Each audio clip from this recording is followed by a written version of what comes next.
Je ne me prends pas pour un grand garçon, je me prends pour un type qui tous les matins se lève dans la peau d'un imbécile et a sa journée entière à remplir pour essayer d'en sortir.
Directe, père et mère, a certainement une influence décisive sur beaucoup de gens. Sur moi, elle a eu un milieu parfaitement harmonieux, simple, digne, et pas bourgeois du tout, pratiquant du côté de ma mère les arts de la musique, sérieusement, professionnellement, du côté de mon père, un métier qui était destiné à périr, c'était dans la ville, la métropole de l'horlogerie, de la montre, à la Chaux-de-Fonds, où je suis né. C'était le métier de fabricant de cadrans d'émail blanc, n'est-ce pas? Métier qui est certainement l'un des plus difficiles artisanats existants. Je n'ai jamais eu aucune envie de suivre cette vocation. Mon père n'a jamais eu l'envie de me la proposer. J'ai quitté l'école à 13 ans, je disais que j'aimerais dessiner, j'avais la manie, la marotte du dessin, alors on m'a fourré dans une école appelée d'art, école d'art. Seulement le premier jour, je suis rentré à la maison en disant, vous savez pas ce qui m'arrive, ils me font graveur de boîte de montre. Alors mon père m'a dit, écoute, c'est toujours un métier, il vaut mieux ça que rien du tout. Mais alors j'ai trouvé ça un peu saumâtre, parce que ça ne me plaisait pas du tout de graver des fondements pour le sud de l'Amérique, n'est-ce pas, pour l'exportation. J'avais été l'objet de l'attention d'un maître qui était épatant, qui s'appelait Le Platini. Il m'aimait beaucoup. Il m'a dit, tu feras autre chose, on va voir. Puis un jour, il m'a déclaré, tu seras architecte. Alors c'était la tuile. J'ai dit, jamais de la vie, je déteste ça, je déteste ce métier-là. J'avais comme preuve à l'appui les maisons qu'on faisait chez nous. C'était pas très drôle, c'était pas épatant, ça ne me disait rien du tout. J'ai eu cette chance, c'est de n'avoir jamais été dans une école, et d'être parti à 20 ans, 21 ans, 22 ans, à travers les Balkans, l'Asie mineure, la Grèce et la Turquie, avec un sac sur le dos pendant 7 mois, et d'avoir vu à pied par toutes sortes de véhiculages possibles l'architecture, c'est-à-dire ce qui s'étendait sous mes yeux. Parfois il y avait un temple, mais pendant des journées entières il y avait des maisons, des fermes, des murs de clôture, des puits, des choses de toutes sortes en bois, des baraques, ou des assemblages de pierres modestes, ou des plâtres. Et l'architecture était toujours là-dedans, quand elle y était, bien entendu. Cette lapalissade me permet de dire que les architectures folkloriques qui ont mis des siècles à s'établir sont en général des porteurs d'architecture. Et au fond, alors qu'appelez-vous l'architecture? Oh, l'architecture, c'est la mise en ordre. La mise en ordre. C'est une mise en ordre du problème pris en considération. L'architecture, le mot architecture, architecte, c'est récent. Le monde s'en est passé pendant des millénaires. Maintenant, on a tellement d'architectes pour tout qu'on est obligé de protéger leur vocation. Eh bien, c'est peut-être très très bien. Mais enfin, vous me demandez où est l'architecture, j'ai dit elle est partout.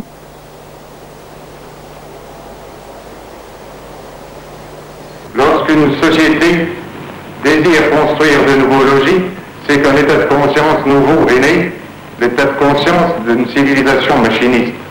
Dorénavant, Le postulat fondamental de cette révolution architecturale, autant que sociale, peut tenir dans les trois éléments qui ont, depuis l'origine des temps, conditionné la vie même des hommes: le soleil, l'espace, les arbres.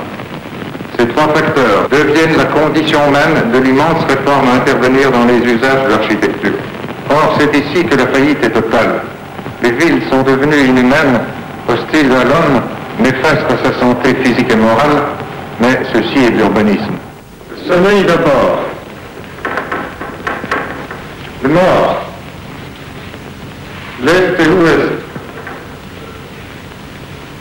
Jamais d'appartements au nord, des appartements au sud, à l'est, à l'ouest, au sud, à l'est, à l'ouest, au sud, à l'est et à l'ouest, à l'est et à l'ouest.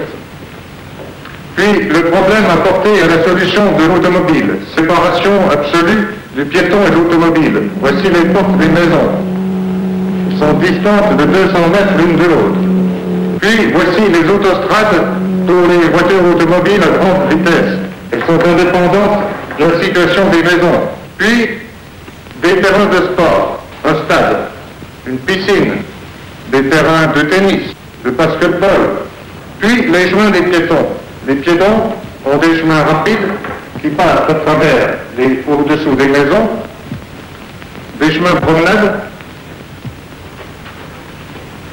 puis des parcs plantés autour des chemins, autour des stades, autour des terrains de tennis et de football, et ainsi la ville se couvre de verdure.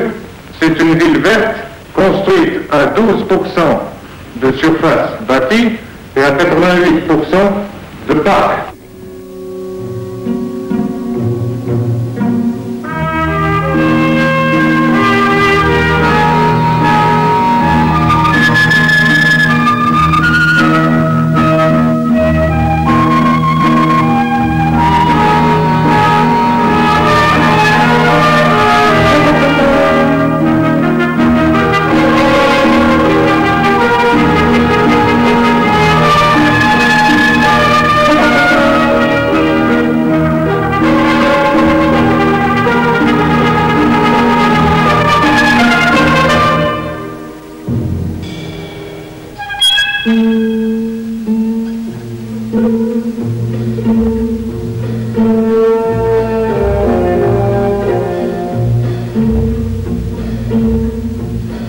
C'était un nom propre, c'était le nom d'un constructeur d'automobiles, et les gens ont cru que c'était une illusion de l'optimisme que d'avoir baptisé le voisin. Il est fait depuis 25, à vrai dire depuis 22, et il attend toujours. En 22, le principe était là, mais l'écorce était gênante, et évidemment les gens ont tout de suite regardé à l'écorce pour crier contre ce qui était dedans. Actuellement, le monde entier est couvert de pustules qui s'appellent les grandes villes, qui sont devenus des monstres, à la manière de New York ou de Londres, même de Paris maintenant.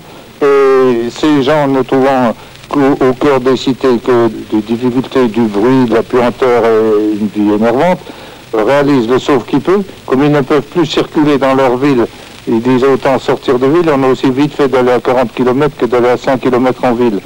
Ceci étant admis, les villes ont 100 km de diamètre ou 60 km de diamètre, et le soleil, lui, tourne imperturbablement depuis toujours et depuis longtemps, à 24 heures par jour, si bien que les hommes essayent de courir après le soleil ou le soleil après eux, le raccord ne se fait pas et la journée devient extravagante. Mais c'est évident.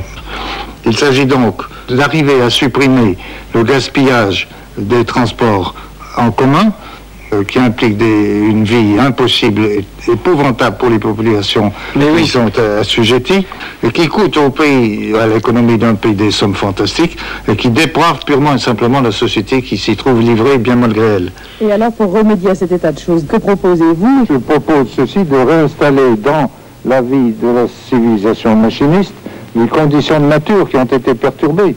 Les conditions de nature, c'est soleil, espace, verdure, facteurs cosmiques, nature cosmique, moyennant lesquels on peut vivre et sans lesquels on crève.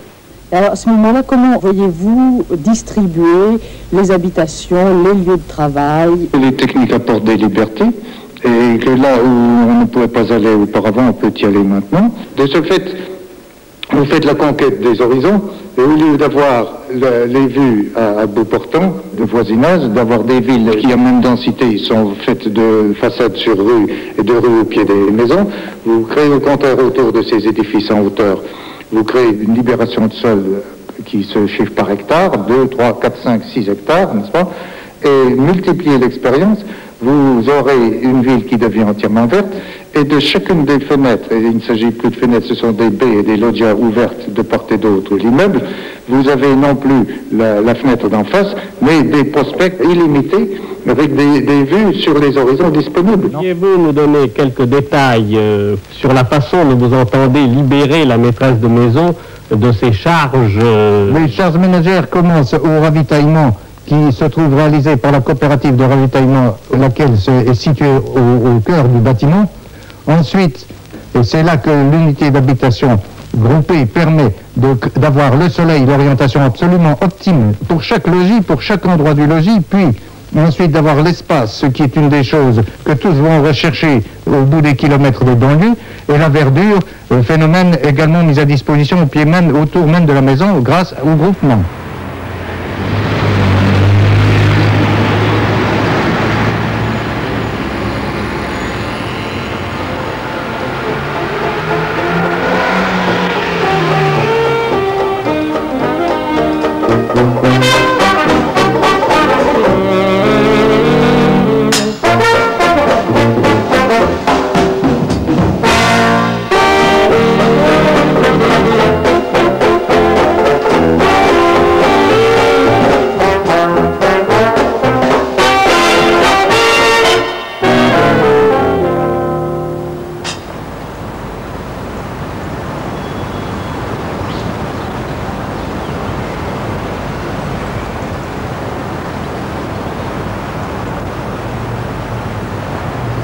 C'était en 1930, j'avais décidé d'essayer d'établir une doctrine, un plan doctrinal d'urbanisme des temps modernes, de la civilisation machiniste. Il fallait une vingtaine de planches. Et au moment de titrer ces planches, j'ai fait inscrire VR, deux lettres de grande capitale dans le coin de chacune des planches, VR. Mon associé vient, me dit qu'est-ce que c'est que ces deux lettres-là? Je lui dis, c'est ville radieuse. Ville radieuse, qu'est-ce que c'est que ça, ville radieuse? Il dit, ben oui, c'est l'urbanisme d'une ville radieuse. Mais pourquoi tu appelles pas ça une locomotive? Quelque chose de costaud, quelque chose qui marche, qui fonctionne, qui débite. Ville radieuse, c'est pas un mot, ça, effectivement, ça contient le mot de radieux qui veut tout dire. Mais pourquoi je le fais, c'est parce que depuis le temps que tous les exégètes et les critiques acharnés après nous veulent démontrer que nous faisons des villes ennuyeuses, des villes mortes et des casernes à la prussienne, eh bien, ils seront obligés, cette fois-ci, en étudiant et en voulant détruire la ville radieuse, de l'analyser, de la lire, et quand ils l'auront lu, eh bien, ils auront vu qu'elle est radieuse. Voilà le taux qui est joué. Et les locomotives, je m'embrasse. J'ai pensé qu'une maison toute seule en ville ne crée pas des villes, mais détruit les villes. C'est l'immense illusion des gens, c'est de vouloir avoir leur maison au sol où ne sont que les poussières, les bruits de la rue et les cocottes de chiens. Tandis que, en envisageant le problème dans tous les moyens et toutes les ressources qu'il implique, eh bien, il fallait s'occuper non pas seulement d'un foyer qui satisfait à une famille, à un groupe social, à un couple, une famille, mais il fallait envisager l'urbanisme, c'est-à-dire l'autre partie, le collectif, qui est soit une immense contrainte, soit une immense source de libération. Et tout le problème est là, c'est trouver la juste carburation. C'est l'œuvre de l'artiste, c'est précisément d'être devin, créateur, inventeur et metteur au point de toutes les ressources présentes dans le temps, afin d'alléger la peine des hommes et surtout afin d'apporter ces facteurs essentiels qui sont la joie de vivre.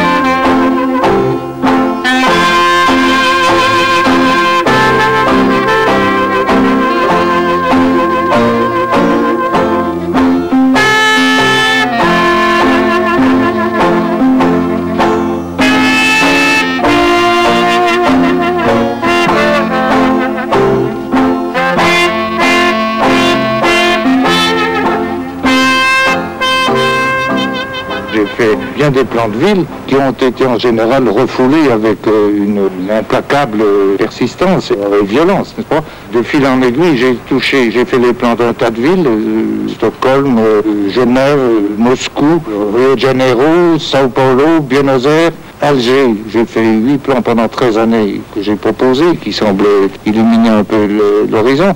Tout ça m'a permis de me faire des griffes. Et je les ai, les griffes, seulement c'est des griffes sur les pattes d'un vieux bonhomme, voilà. Tout ce que Le Corbusier disait était très controversé, très combattu.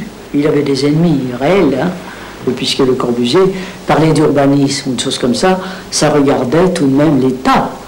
Donc à ce niveau-là, il était certainement barré, complètement barré. Il n'a pas pu réaliser. Imaginez que Le Corbusier ait eu l'occasion de réaliser en France, puisqu'il avait choisi notre pays. Et si on lui avait donné l'occasion de réaliser réellement, il aurait évolué lui aussi. On ne lui a pas donné cette occasion. Autrement dit, comme il a dit, ce qu'il ne pouvait construire, il le dessinait, ce qu'il ne pouvait dessiner, il l'écrivait par tous les moyens. Et quand il ne pouvait l'écrire, il en parlait, il faisait des conférences, par tous les moyens, il essayait de faire passer le message. Et ce message était toujours violemment repoussé.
La première fois à la Chartreuse des Mers en Toscane, où j'ai vu organiser magnifiquement, mais pour le silence, là, pour la méditation, les problèmes de l'individu le plus total et de la collectivité la plus harmonieuse. J'ai toujours senti qu'il y avait un binôme dans lequel s'inscrivait la possibilité d'une harmonie. Et j'ai cherché, dès mes débuts, à faire des villes qui comprenaient précisément la solution à ce binôme, la réponse à ce binôme, permettant alors de plus l'intervention des conditions de nature. Tout ça se tient, c'est une immense symphonie qu'il faut jouer, c'est pas facile, c'est compliqué, mais les techniques modernes permettent d'y répondre parfaitement. Le problème qui est en vue est celui de la maîtresse de maison. Eh bien, dès qu'il y a 300 maîtresses de maison sous la main, si vous les mettez ensemble, vous leur assurez à chacune l'isolation, la solitude et le non-voisinage, si paradoxal que ceci puisse paraître, n'est-ce pas? Et je l'affirme, ils auront la solitude, la possibilité des services communs, du gardiennage d'enfants, des maternelles, des clubs de jeunesse, du marché de l'alimentation à domicile.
Que j'ai faite, il y avait le spirituel de la volonté de faire de la géométrie quelque chose de supérieur, et rien qu'avec ça, n'est-ce pas?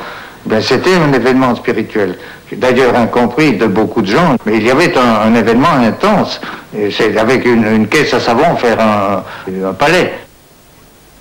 Le plan moderne qui procède de la construction en acier ou en béton, c'est-à-dire de poteaux isolés, très localisés et de cloisons mises à volonté, ce plan est devenu ce que j'appelle le plan libre, c'est-à-dire qu'il n'est plus du tout comme autrefois conditionné par des murs qui se croisent à angle droit, lesquels formaient des pièces carrées, et ces pièces carrées étaient fermées par une porte ouverte par une fenêtre. Maintenant, le local est une espèce de contenant susceptible de recevoir un cloisonnement à l'intérieur de toute manière, et ce cloisonnement ne donne plus la pièce appelée le salon, la salle à manger, la chambre à coucher, etc. Ça donne des complexes de forme. Dans ces conditions-là, comme l'économie doit régner, vous pouvez, par le jeu précis, le jeu habile des dispositions des parois, des circulations de l'intérieur, des portes ouvrant et introduisant les personnages, par les hauteurs des pièces, par la couleur. Alors vous pouvez à ce moment-là venir apporter une variété extraordinaire et vaincre des obstacles qui vous étaient imposés par la biologie de votre conception. La biologie sont les nécessités d'ordre pratique, c'est tout un mécanisme intérieur du logis comme il y a un mécanisme à l'intérieur d'une voiture, autour du moteur, autour des engrenages, etc. Eh bien, quand parfois vous avez des éléments gênants, vous pouvez, par la polychromie, en jouer, les mettre soit en valeur, soit les écraser d'une chiquenaude ou d'un violent coup de poing. Vous les peindrez de sombre ou d'éclatant, n'est-ce pas? Et vous allez attirer l'œil comme un vrai prestidigitateur ou comme un grand comédien, là où vous avez envie de le conduire. Si bien que l'œil sera, que le personnage, le visiteur, l'habitant sera lui-même étonné de voir combien il a de liberté dans une chose qui est en somme très, très comprimée, son logis.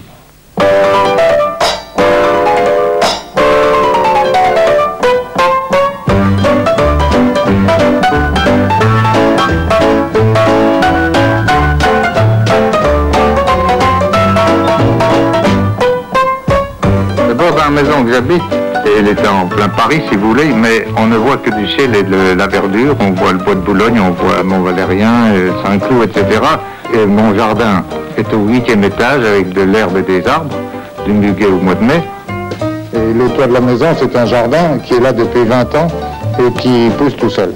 Avec ses gazons, avec ses arbustes, ses fleurs.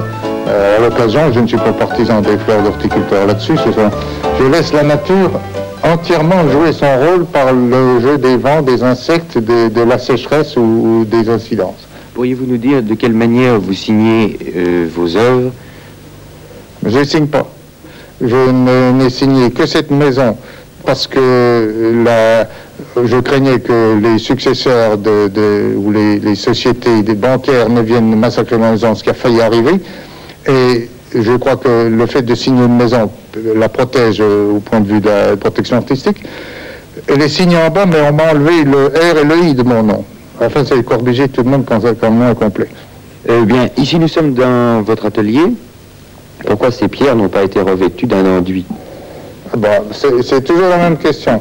Vous ne voyez pas qu'il est beau ce mur-là, c'est le mur de mon voisin. C'est un mur en moellon habituel de Paris. Il y a même 2 canaux de fumée en briques rouges qui passent au travers et qui sont maçonnés intercalés entre les moellons. Quand j'ai vu ça, j'ai dit mais ce mur est admirable. Il est d'une couleur, d'un assemblage très beau. C'est le moellon ordinaire, c'est très beau. J'ai fait jointoyer très à plat de façon à éviter la poussière.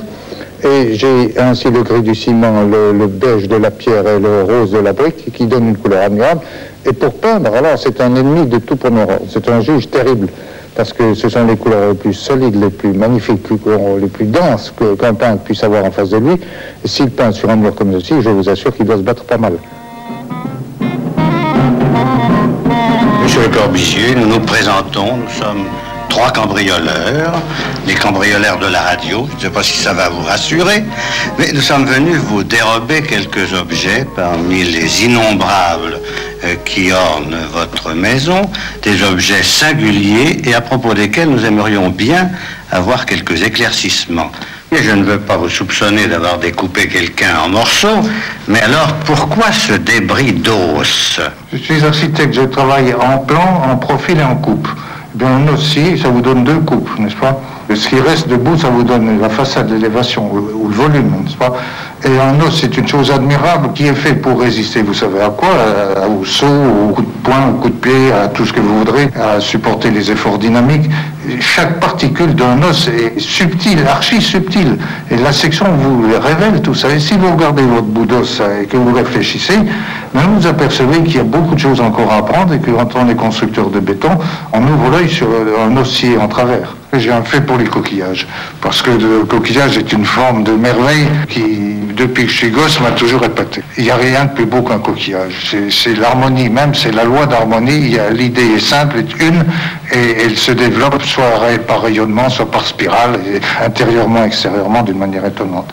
Ces objets, ce sont des choses qui existent partout, et le tout est de les voir, de les observer, de les reconnaître et de voir qu'ils sont admirables, parce qu'en général, ils expriment et contiennent les lois de la nature.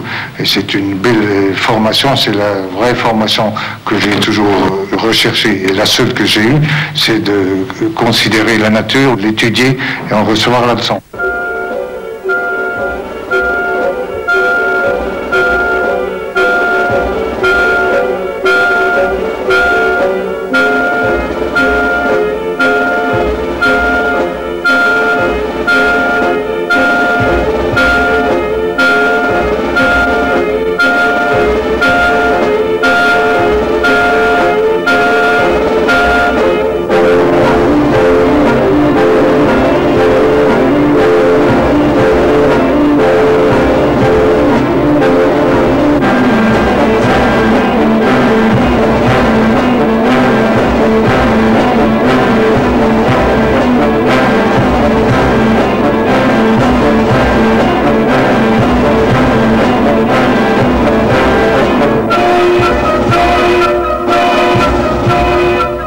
Se déclare malheureux, moi je me déclare de bonne humeur.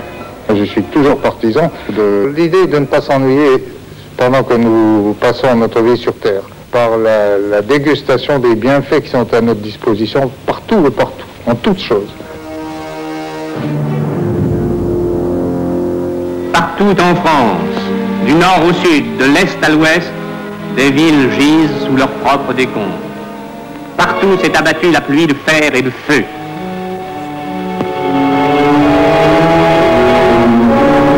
Brest est en ruine. Le port magnifique, ouvert sur l'Atlantique, n'est plus qu'un désert. La France, en commençant l'effort de sa reconstruction, ose à peine faire le bilan de ses désastres. Image terrible d'où il faut pourtant tirer une leçon d'espoir. C'est dans le spectacle même de ces décombres qu'il faut trouver le courage de reconstruire la France.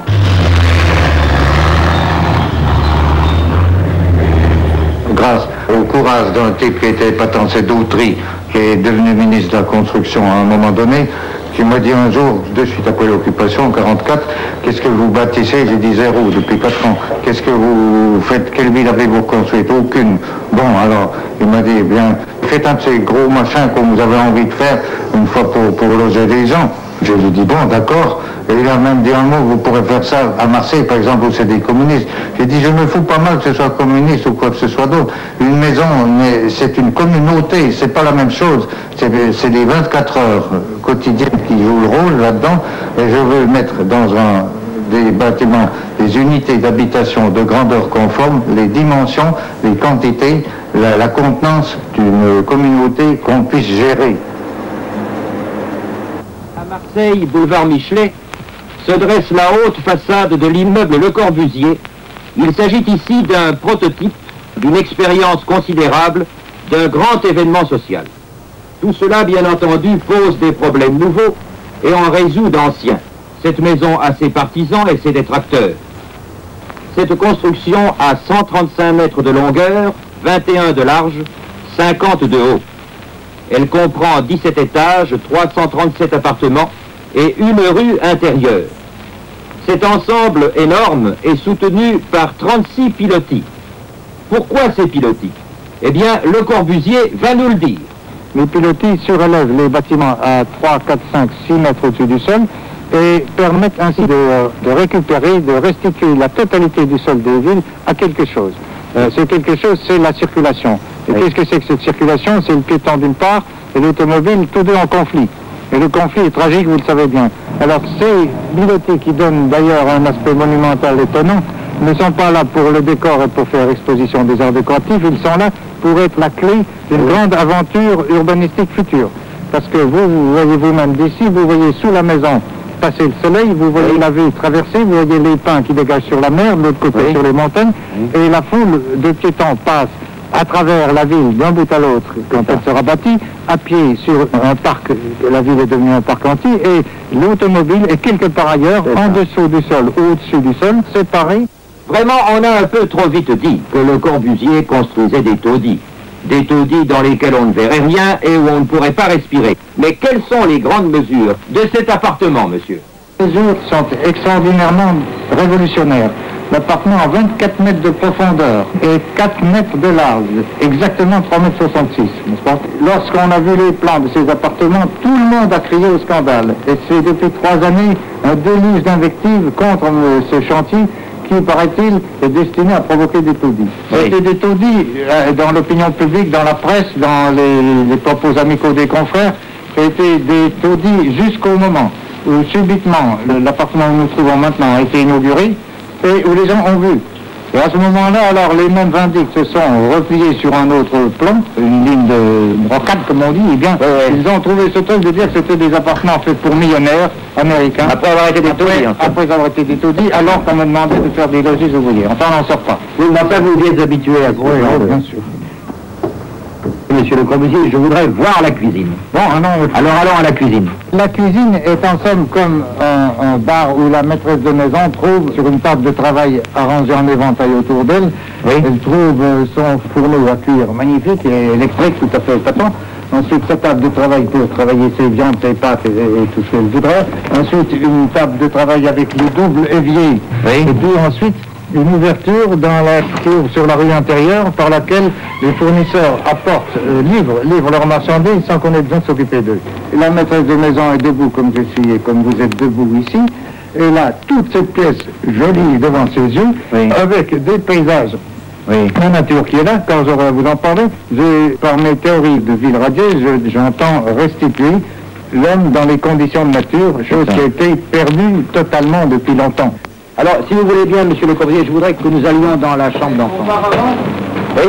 Auparavant, nous traversons le fameux objet de litige. Ah, oui. Enfin, c'est ce centre du logis qui est plein d'obscurité. Vous voyez que il faut des voix, je vous dis pas du tout obscur. Si vous étiez une jolie fille, je serais beaucoup moins content parce que vous y êtes vu en toute clarté, n'est-ce pas? Eh bien, il ne fait pas sombre du tout, absolument pas. Mais vous voyez que c'est une chambre qui a 1,83 m de large, c'est ahurissant, et 9 mètres à peu près de profondeur. Oui, mais vous voyez, ne gêne pas, moi je regrette. Demandez donc, moi je la trouve grande, que vous demandez donc au Conseil supérieur de l'architecture et de l'urbanisme, dont j'ai l'honneur de faire partie, où je ne vais plus depuis longtemps. Demandez-lui donc ce qu'ils ont pensé quand ils ont vu les plans. Ils ont appelé ça des taudis à se taper la tête contre les murs. Oui, enfin ça.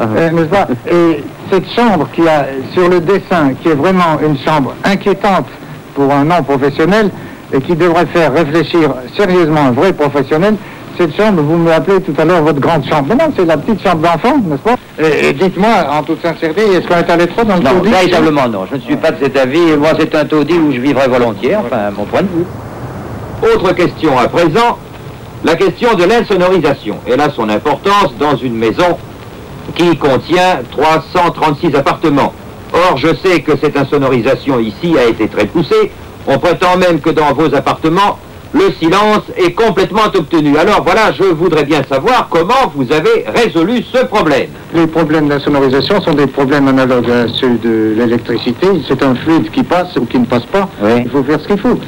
Seulement, c'est une science tout à fait exacte qui nécessitent des dispositifs de chantier d'une précision extraordinaire et que jamais personne ne respecte, et toute la grande difficulté vient de là, et que surtout personne ne connaît. Oui. On enseigne aux gens les styles, mais on leur enseigne pas le silence.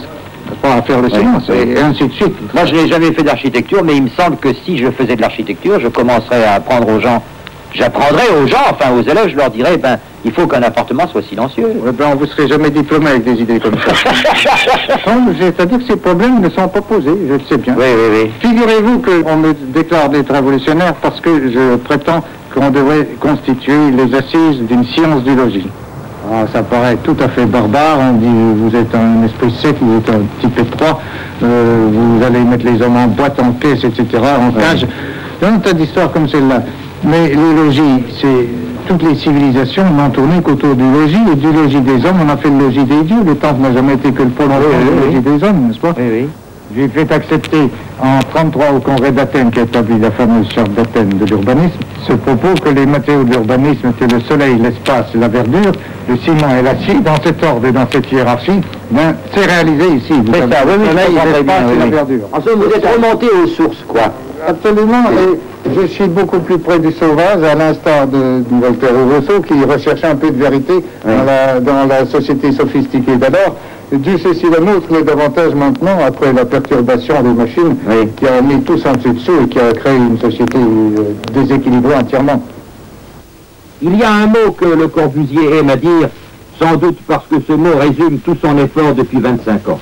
Et ce mot, le voici. Ce n'est pas la machine qui doit conduire et diriger l'homme, c'est l'homme qui doit dompter la machine. Pour cela, il faut le réinstaller dans la nature. Le Corbusier, ce naïf, ce visionnaire, disent les uns, ce génie, disent les autres, veut nous réapprendre le bonheur de vivre. Est-ce trop d'audace? Mais de quoi avez-vous peur, nous dit-il?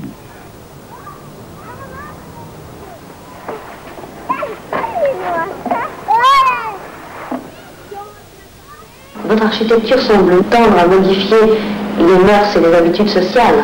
Sur le plan de ceci, tout change. Tout a changé depuis un siècle avec la naissance de la machine et les conséquences du machinisme. Nous sommes dans une civilisation machiniste.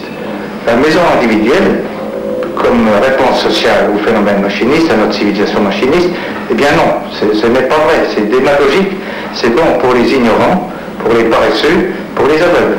Et les logiques actuelles ne sont pas conformes, ils sont retardataires, ils sont insalubres, et plus que ça, la jeunesse moderne n'est pas logée, c'est une misère, un malheur public, un immense malheur, et c'est une catastrophe, c'est même une honte pour le pays.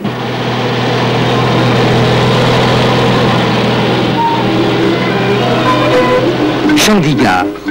Là où s'achèvent les derniers contreforts de l'Himalaya, commence celle que le gouvernement décida en 1949 de créer de toutes pièces au pied de l'Himalaya et dont un Français, Le Corbusier, dressa les plans voici 15 ans. Ici, comme dans l'Égypte des pharaons, comme en Chine, la vertu du nombre remplace la puissance des machines et le va-et-vient continuel des fourmis permet à la fourmilière de grandir sans répit. Sous la direction de Pierre Jeanneret, qui surveille l'exécution des plans de son cousin Le Corbusier, s'achève la plus étonnante peut-être de ses constructions, le Palais des Assemblées, dont la lourde porte carrée pivote sur un axe médian.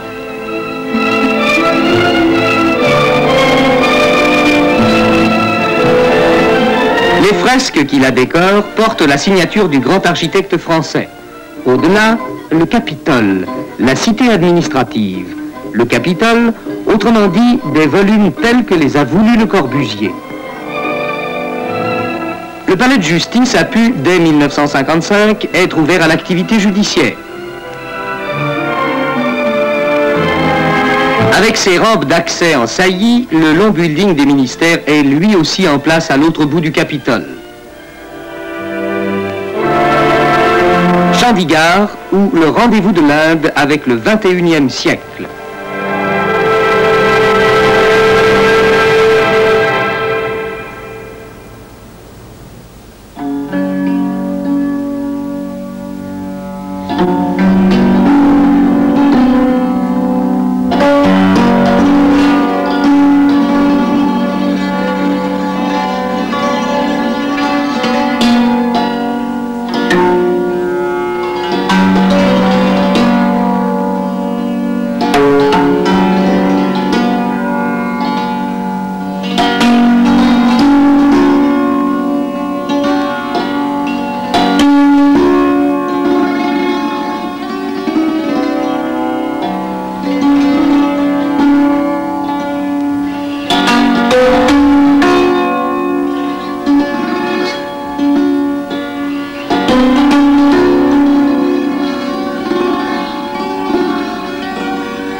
accusé d'être le grand théoricien de l'architecture moderne, on fait de moi un type à paperasse, n'est-ce pas?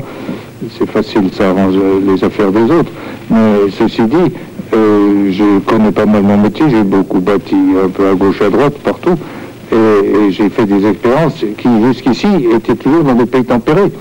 Je me trouve au tropique, là, et il a fallu envisager, reconsidérer les problèmes, les mêmes idées, mais mises en fournaise au lieu d'être mises en glacière. C'est là toute la différence. Nous étions tous des amis fondateurs des SIAM pour faire ça, cette ville. Ben, chacun dit c'est l'occasion de faire chacun pour soi et Dieu pour tous. Hein, et c'est des événements individuels qui sont venus là-dedans, permettent à chacun de mettre son amour de telle et telle chose. C'est gentil, c'est bien, mais ce n'est pas une ville Corbusier entièrement du tout, c'est en partie, oui. Quels sont les grands principes selon lesquels vous avez construit cette capitale? J'ai commencé par liquider le dilemme piéton-automobile. L'automobile ne rencontre plus le piéton et vice-versa. C'est une grande affaire, c'est possible, c'est faisable, c'est très simple à faire. Est-ce que vous estimez que vous étiez conforme aux idées que vous avez exprimées dans la Cité radieuse? Maintenant, je me trouve dans un pays où on couche devant la maison dans l'herbe, ou sur le toit. Hein. Alors, vous ne pouvez pas faire des gratte-ciel là-bas, parce que tous les types de gratte-ciel iraient sur le toit qui sont trop petits, ou alors dans l'herbe, ça ferait des troupeaux. Et puis, d'abord, l'Inde était à ses débuts. Chez Nehru, qui est un grand type, j'ai eu l'occasion de devenir ami de lui complètement. Nous avons fraternisé à propos de Chandigarh. J'avais à faire une ville à rez-de-chaussée, faite par un promoteur qui était M. Tapar, qui a fait ses études à Oxford et qui m'a imposé un programme oxfordien de petites maisons. C'est pas moi qui ai fait les maisons, j'ai fait les plans de la ville et c'est la première ville où il y a 45 km de routes appelées V3, n'est-ce pas, qui sont destinées exclusivement aux vitesses mécaniques et où il n'y a pas une porte de maison qui ouvre sur ces 46 km d'avenue. Hein. Eh bien, vous parlez, il faut du cran pour ça. J'ai pu l'avoir et j'ai trouvé un type de cran qui était l'ingénieur en chef du Punjab, Varma, un ami, qui a dit « je le fais » et chiche, et il l'a fait. Hein.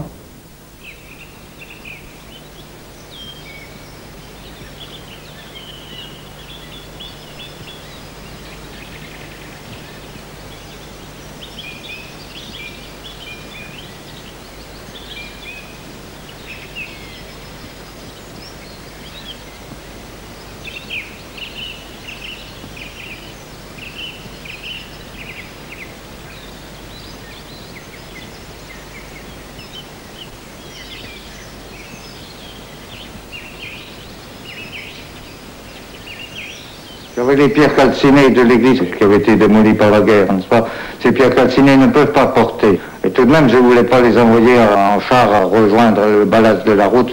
Alors j'ai employé ces murs, j'ai dit pour qu'ils tiennent, je les fais courbes. Hein. Et cette courbe m'est utile parce que je fais des courbes de nature acoustique, paysage acoustique. C'est une acoustique de l'espace.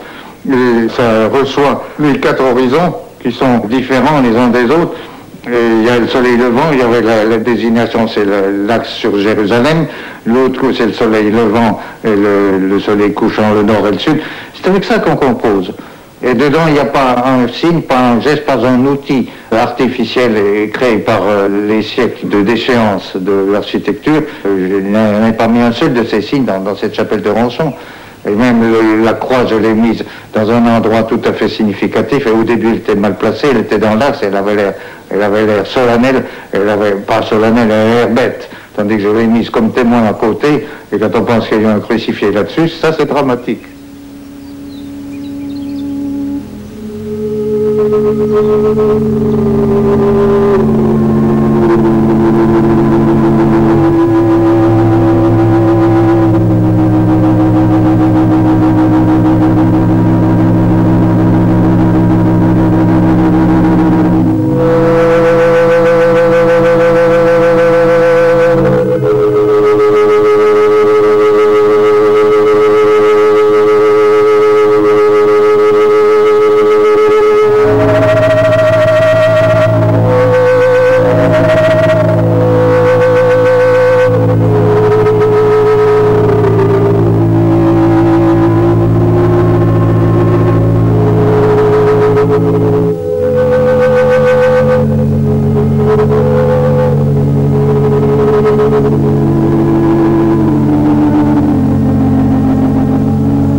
L'architecture, je l'ai défini, le jeu savant, correct et magnifique des formes sous la lumière.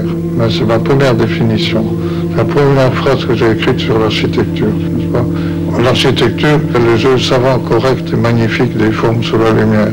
C'est-à-dire qu'il faut être plasticien et poète et être en même temps technicien tout à fait averti. L'architecture fonctionnelle, c'est un propos de journaliste, parce que c'est un pléonasme. L'architecture est fonctionnelle par définition. Si elle n'est pas fonctionnelle, qu'est-ce que c'est? La saloperie. Ce n'est certes pas la première fois que Le Corbusier expose à Paris. On a donc revu le célèbre architecte et urbaniste à qui l'on doit une grande part de la renaissance de l'architecture moderne et dont les œuvres maîtresses jalonnent les grandes villes du monde entier, des Indes au Brésil. Cette exposition n'est cependant pas comme les autres, car Le Corbusier y montre deux aspects de son talent, la peinture et la sculpture, que son génie architectonique avait laissé dans l'ombre. J'ai toujours été attiré par le phénomène créatif, quel qu'il soit, et celui appliqué très particulièrement à l'homme et à son milieu. Il faut avoir une sympathie pour le phénomène homme dans son milieu, et c'est ce qui m'a intéressé. Et j'ai trouvé dans la peinture le moyen de développer ce sentiment que j'ai. C'est un moyen passionnant, mais périlleux. Comment pouvez-vous vous limiter à une toile de 2 mètres sur 3, vous qui pensez par villes entières? J'ai ce péché capital, c'est d'être assujetti aux choses visuelles. J'ai des yeux, tout ce qui est visuel, c'est-à-dire le dessin, la peinture, la sculpture, l'architecture, pour moi n'est qu'un seul phénomène. C'est symphonique, n'est-ce pas? Et l'architecture exige certaines qualités de nature pensée, intérieure, n'est-ce pas? C'est dans le cerveau que ça se passe, c'est de la conception. Les autres choses en sont aussi, mais avec des possibilités manuelles telles que parfois, je le dis, c'est ma main qui va avant mon esprit, car elle a de telles habitudes et de telles possibilités extraordinaires. La main humaine est une chose formidable. J'aime les choses belles, j'ai le sentiment des volumes et des couleurs. Je réclame l'autorisation de faire pour moi-même de la peinture, de l'architecture et de la sculpture. Si ça gêne les autres qui ne s'en occupent pas, qui restent chez eux, n'ont pas besoin de venir la voir. Et si par hasard, à 75 ans, on me dit, montrez donc un petit peu ce que vous avez fait, eh bien, et il vient du monde, qu'on ne soit pas jaloux de ça, qu'on me foute la paix, hein.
intéressé parce que le père Couturier m'avait expliqué le rituel dominicain qui est vieux de 800 ans et qui est très humain, et ça m'intéressait beaucoup. Et il n'avait pas le sou, comme d'habitude, dans toutes les choses qui me concernent. On vient toujours demander, on dit j'ai pas le sou, mais vous nous ferez quelque chose de beau. Et l'Église qui fait partie de l'ensemble, c'est une caisse, n'est-ce pas? C'est l'esprit de proportion qui est dedans, l'esprit de rayonnement, l'esprit d'harmonie. C'est fait avec les matériaux les plus fantastiquement simples qu'on puisse imaginer. Jamais on n'a bâti si sommairement que ça.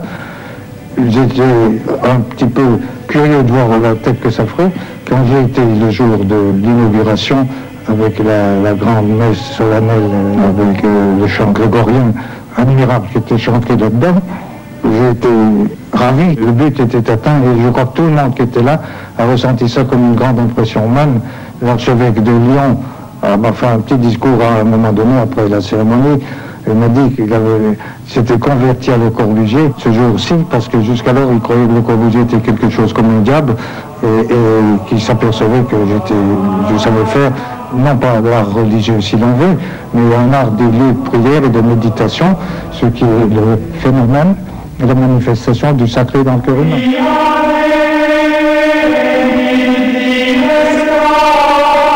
Pierre Jeanneret, nous avons fait des choses terriblement révolutionnaires. Ça a épaté les gens, il y a eu les amis instinctifs, intuitifs qui se sont ralliés, et les autres qui ont gueulé, et comment, n'est-ce pas?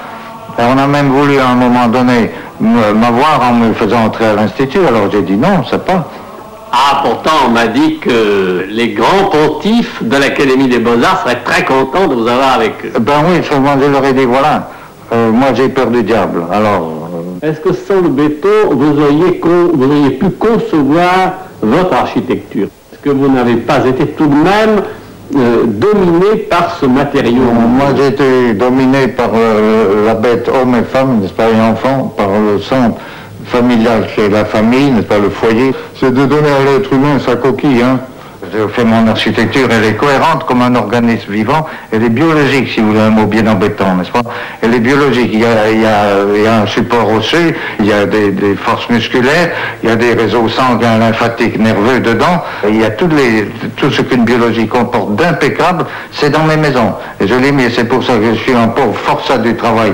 Je suis pas malheureux de tout ça, n'est-ce pas? Je fais des villes ou des maisons ou des baraques, peu importe, et ça commence à la plus petite chose, et c'était l'addition de toutes les petites choses, les unes à côté des autres, modestement, avec persévérance, quotidiennement, qui permet de faire quelque chose au bout de la course, n'est-ce pas? Et moi je dis simplement ceci, je suis un homme de travail, je suis un homme de persévérance, de minutie, d'exactitude, de rigueur et de continuité. Et toute ma vie a été faite de continuité pendant 50 ans. Et je demande simplement aux autres, vous voulez mettre sur la table ce que vous avez fait, n'est-ce pas, au lieu de crier. Après 50 années de voyage à travers le monde, je me sens le droit de dire que j'ai appris quelque chose, discerner des choses, et même trouver une solution.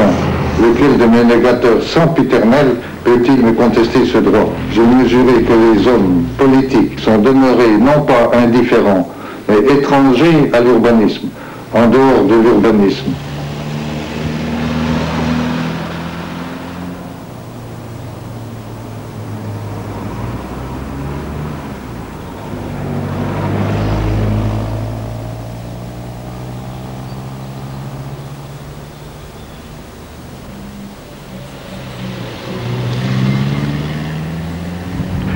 Il avait été peintre, sculpteur et plus secrètement poète. Il ne s'était battu ni pour la peinture, ni pour la sculpture, ni pour la poésie. Il ne s'est battu que pour l'architecture. Sa phrase fameuse « Une maison est une machine à habiter » ne le peint pas du tout. Ce qui le peint, c'est son autre phrase « La maison doit être l'écrin de la vie ». La machine à bonheur. Il a toujours rêvé de ville, et les projets de ces cités radieuses sont des tours surgis d'immenses jardins. Cet agnostique a construit l'église et le couvent les plus saisissants du siècle. Il disait à la fin de sa vie, « J'ai travaillé pour ce dont les hommes d'aujourd'hui ont le plus besoin, le silence et la paix. »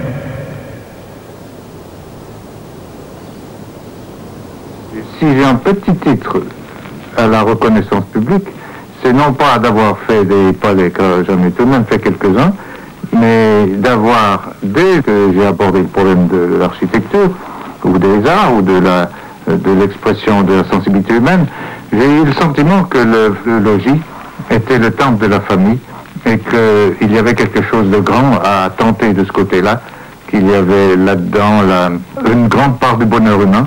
Et je ne sais pas pourquoi je me crois obligé de m'occuper du bonheur humain, mais j'aime autant, dans mes préoccupations, arriver à approcher de la solution d'un tel problème, afin d'alléger la peine des hommes, et surtout, afin d'apporter ces facteurs essentiels qui sont la joie de vivre.